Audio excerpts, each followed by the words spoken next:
ഇത് Manjappura mass Motors എന്നായിരുന്നു നമ്മുടെ ഹോണ്ട യൂണിക്കോൺ വണ്ടി. നമ്മളത് വർക്കിന് കയറ്റിയിട്ടുണ്ട്. ഇതിൻ്റെ കംപ്ലയിൻറ്റ് പറഞ്ഞു കഴിഞ്ഞാൽ ചെയിന് നല്ല സൗണ്ടുണ്ട്, ചെയിൻ ലൂസ്, പിന്നെ അതുപോലെ എഞ്ചിൻ ഓയിൽ മാറ്റാൻ, അതുപോലെ ഇൻഡിക്കേറ്റർ വർക്ക് ചെയ്യുന്നില്ല ഫ്രണ്ടിൽ, പിന്നെ 2 ബ്രേക്കും ടൈറ്റ് ചെയ്യുക. ഇതിനാണ് നമ്മൾ ചെയിൻ ചെക്ക് ചെയ്യാൻ വേണ്ടി അയച്ചിരുന്നു. ചെയിൻ നോക്കുമ്പോൾ അത്യാവശ്യം നല്ല രീതിയിൽ ലൂസ് ഉണ്ട്. നമുക്ക് ഇതിപ്പോൾ ഈ ചെയിൻ നമ്മൾ ഓയിലും ഗ്രീസും കൊടുത്ത് ടൈറ്റ് ചെയ്ത് കഴിഞ്ഞാൽ ഒരു കയറ്റിയെടുക്കാം. ഒരു സൈഡ് ലൂസും ഒരു സൈഡ് ടൈറ്റായിട്ട് കാണിക്കരുത്. അങ്ങനെ എങ്ങാനും കാണിക്കുമ്പോൾ നല്ല സൗണ്ട് വേരിയേഷൻ വന്നു വെച്ചാൽ നമുക്ക് ചെയിൻ സ്പോട്ട് മാറ്റി കളയേണ്ടി വരും കേട്ടോ. എന്താണ് അത്യാവശ്യം നമുക്ക് ഉപയോഗിക്കാനുണ്ട് ചെയിൻ. പക്ഷേ ഇത്രയും ലൂസായി കിടന്ന് ഓടിയിട്ട് ചെയിൻ പെട്ടെന്ന് കംപ്ലയിൻറ്റ് വരും. തൽക്കാലം നമുക്ക് നോക്കിയിട്ട് ഓയിലും ഗ്രീസും കൊടുത്തിട്ട് ചെയിൻ കറക്റ്റായി ടൈറ്റ് ചെയ്തിട്ട് ഓടിച്ച് വെക്കാം.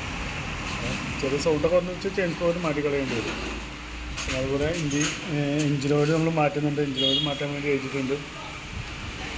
പിന്നെ ഇൻഡിക്കേറ്റർ ഒരു ഫ്രണ്ട് റൈറ്റ് ഇൻഡിക്കേറ്റർ വർക്ക് ചെയ്യുകയാണ്. അപ്പോൾ അതൊരു ബൾബിൻ്റെ കംപ്ലയിൻ്റാണ്. അപ്പോൾ ബൾബൊന്ന് മാറ്റിയിട്ടൊന്ന് റീസെറ്റാണ് കേട്ടോ. ഞാൻ ബ്രേക്കൊന്ന് ടൈറ്റ് ചെയ്യാം. വേറെ സർവീസായിട്ടൊന്നും പറഞ്ഞിട്ടില്ല, ഈ കംപ്ലയിൻറ്റ്സ് മാത്രമേ പറഞ്ഞിട്ടുള്ളൂ. അപ്പോൾ അത് ചെയ്തു തരും. അപ്പോൾ അത് ചെയ്യാനുള്ളൊരു എസ്റ്റിമേറ്റ് കൂടി പറയാം. നോക്കിയിട്ടൊന്ന് റിപ്ലൈ തരാം.